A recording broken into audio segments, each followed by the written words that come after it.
That's right, it's big block Camaro time.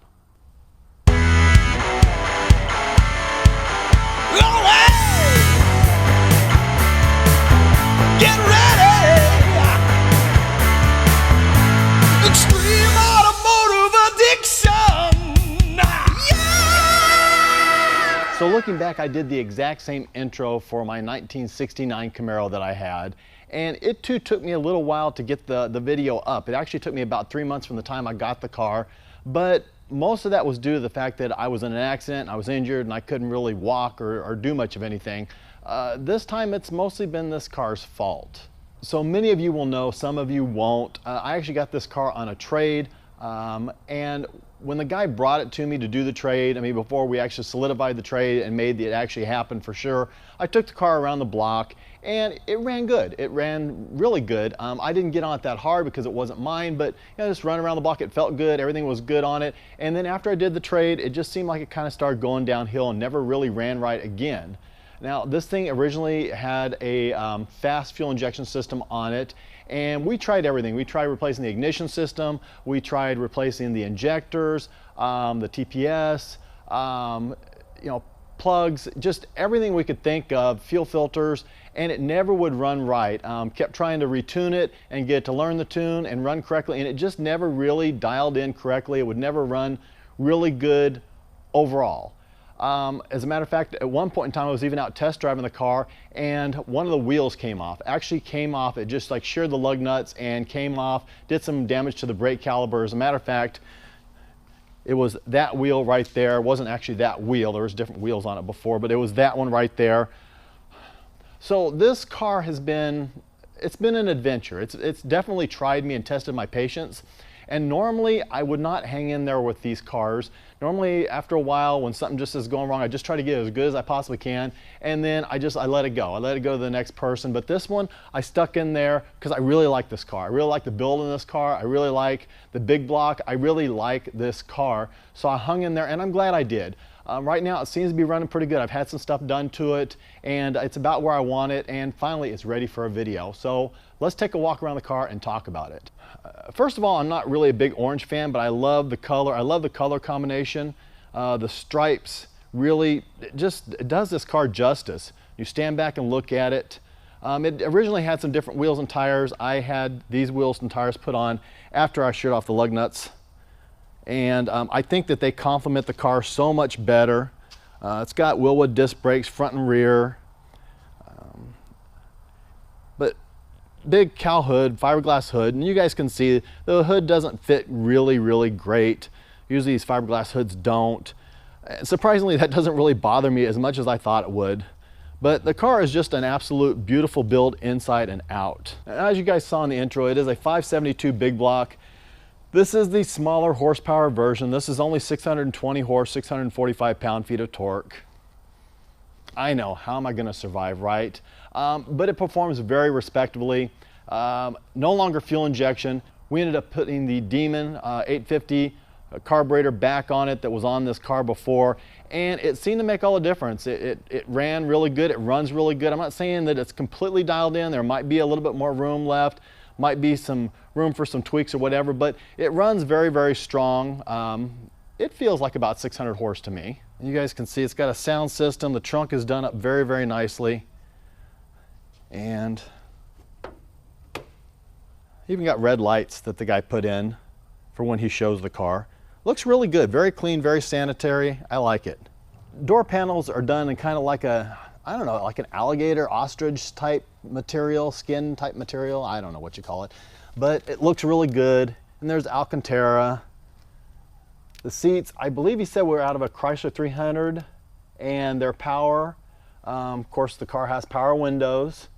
Now, one thing it did not have was inside door handles. When I got it, I had those put on because I really don't like having to roll the window down and reach out to open the door. And then I also had these door pulls made. My buddy Arnold over at Mendoza's Upholstery here in Turlock took care of that.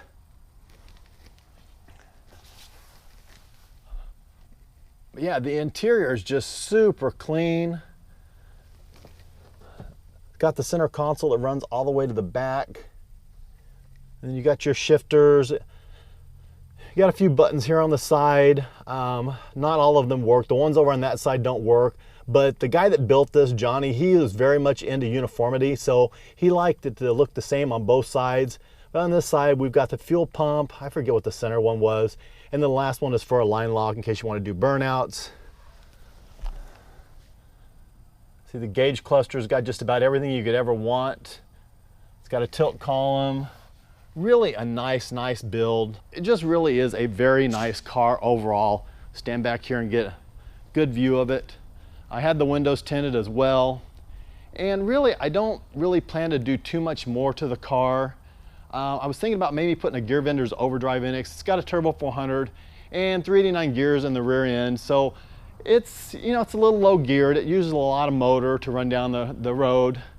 I mean, probably about 120, 130 is about all you're going to get out of this car, which you really don't need to get any more out of a car like this.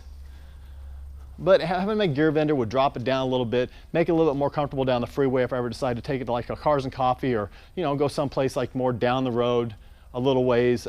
I could drive at a distance and not have to worry about it. For me, I always have had an affinity for Camaros, especially this early second generation Camaro. I had a 70, I've had a couple of 71s, including this one, and I had a 73, and all very nice cars, but this is without a doubt my favorite.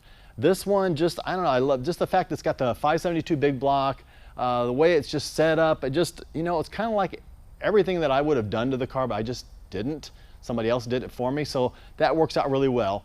If you guys remember, I had a 69 Camaro before this, and I always wanted a first generation Camaro, and that car is truly a badass car. It really is. If you saw the video, you'll know it. My buddy Fred has it, and I actually got to see it last weekend. And the thing sounds amazing, tons of horsepower. It's probably a little bit faster than this, a little bit better performer. It's got a little more horsepower than this. But man, I don't know, there's just something about this car. It's just really appealing to me. I think that's why I stuck in there as long as I have, and have kept it. And I really don't see it going anywhere.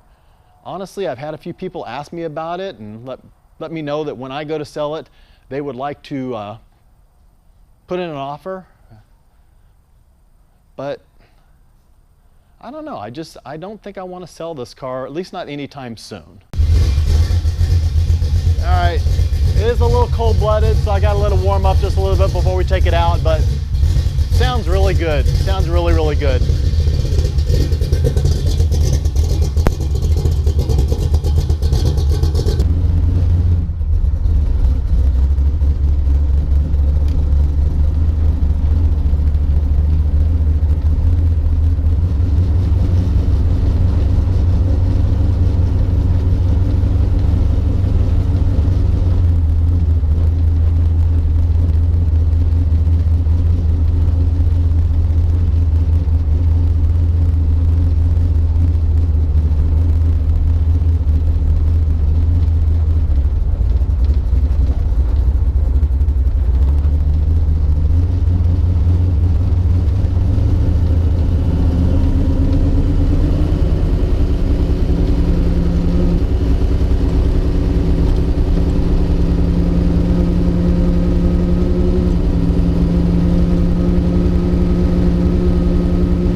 If you guys are going to be able to hear me over this thing, it's fairly loud. I'm not even sure why the stereo, because you really can't hear it when you're driving it.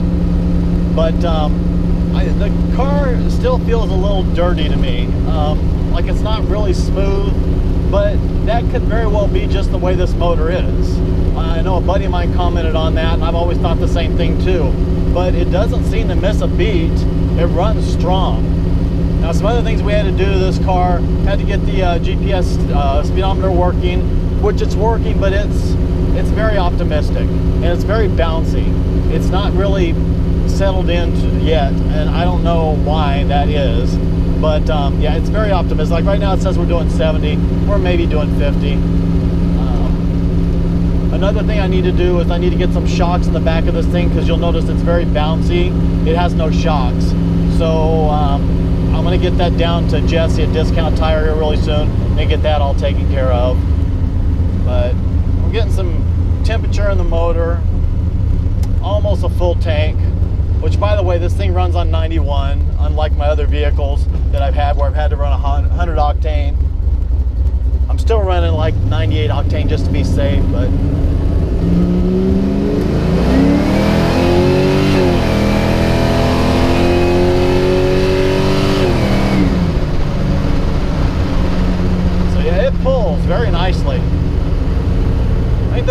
thing about it is that with these tires, because I put the Toyo R888s on, it hooks. Now if I stand on it from a dead stop, it's obviously going to light the tires up pretty good, but just rolling into it like that, it makes the power very usable with this setup.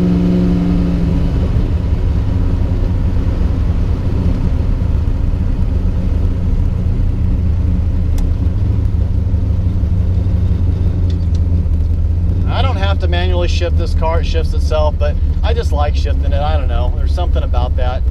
Did the same thing in the other Camaro. Okay, we're kind of clear.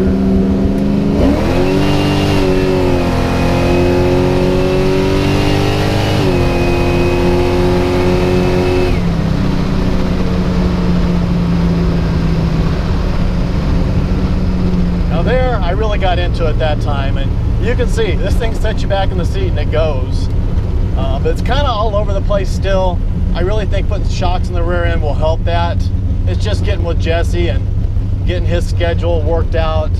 I got a couple of projects for him right now, and like I said, it's just finding time for him. But this thing's a blast. It is really a lot of fun to drive. Can't wait to start taking it to Cars and Coffees and stuff like that. It's just, you know, it sounds good, it looks good, and it's fast. It's got all three of my categories covered.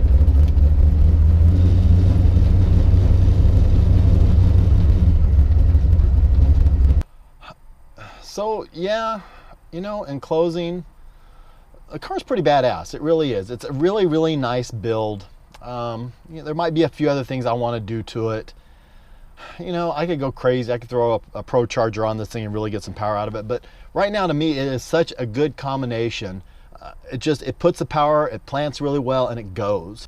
And it's such a nice build, nicely done. I have to say, out of all the Camaros I've owned, I think this is probably going to be my favorite. Like I said, I might look into a gear vendor. I might go see my buddy Al at Al's Transmission and see about doing a gear vendor's overdrive. I don't know. There's just really not much else. I'm looking around and I'm trying to think if there's anything else I want to do to this car. I don't really think so. You know, even with the way it runs, it pulls just so nicely. You guys saw that last pull. I was really able to step all the way into it, and it planted so nicely. And it did spin a little bit, but it went, and it's very composed. That's what I like about it. It doesn't get too crazy. It doesn't get too squirrely. Even when it's spinning, it's still putting power down and it's going. So really nice build. You know, it's just got a good combination of a few power goodies and stuff like the tilt column and the stereo and everything like that. Yeah, I think this one's going to hang around for a while. You know, I know you guys have heard me say that before, but I really do think it's going to hang around for a while. So finally got this video up. I'm very, very happy to say.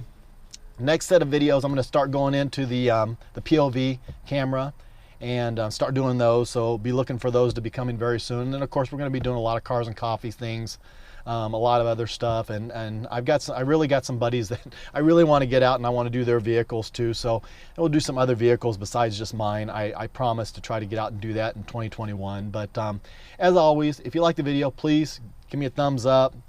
Share the channel with other people. Like I said, I'm trying very, very desperately to get to 10,000 subscribers by the end of 2021. I would appreciate your help so much.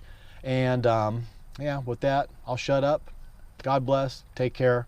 Guys, have an absolutely amazing day.